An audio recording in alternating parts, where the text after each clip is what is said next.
بعض سکولونو کې د امتحانات کیږي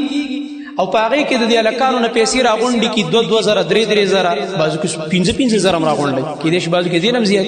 او په دې باندې حال اخلي او پاغه کې سپډنټ او دغه نور چې کوم افسرانی کوم سټاف چې هغه په امتحاني حال باندې دغه ډیوټي وي هغه له پچکري ور کوي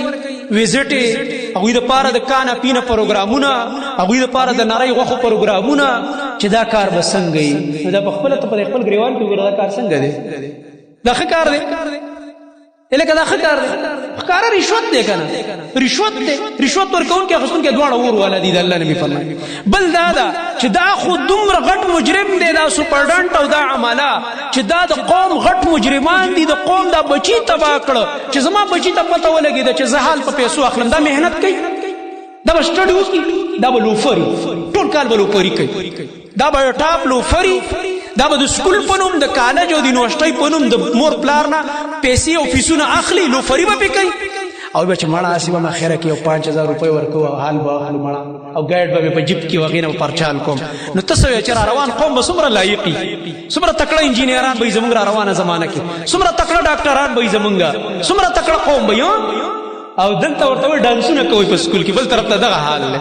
ډانسونو پروګرامونه دي د موسیقۍ پروګرامونه یو طرف ته د موسیقۍ تبا کړو بل طرف ته ورلا حالونه په پیسو اخلي نو تعلیم چرته ده قابلیت چرته لاړو او چې سبا بیا فارغ شي پیسې وسره نو هغه نوکرین په پیسو اخلي دلته خور څه تباہ برباد دلته کوم اداره د اجتماع ته چې ردا پکې لا د سیو مثالی اداره هر څه تباہ برباد نو دی وجه نه محترمونو دا حرام کار دی دا خیانت دی او بل دا چې بده کې ډیر کرته ولک وي قابل وي مهنت به کړی هغه غریب به د شپې او د ورځې سټډي کړي کله ډیر نیک انساني 15 وخت پونځم کوي مهنت هم کوي هغه په خپل لیاقت پرچی ورکی د 600 نمبر راشي او دی بل به ګایډ پجې پیخه خبر نه لایقې د ټاپ لو پر به دی بټوله پرچال کې د 650 نمبر راشي 50 د غزه د فرستوم راشي پوزیشن کې برابر دا څه وشو دا ډیر لوی جرم وشو ډیر نقصانات دي په دې کې دا صرف ما یو اشاره نور تاسو خو پوهیږئ دي کې ډیر زیات نقصانات دي دا کار حرام دي د دې نه ځان ساتل پکار دي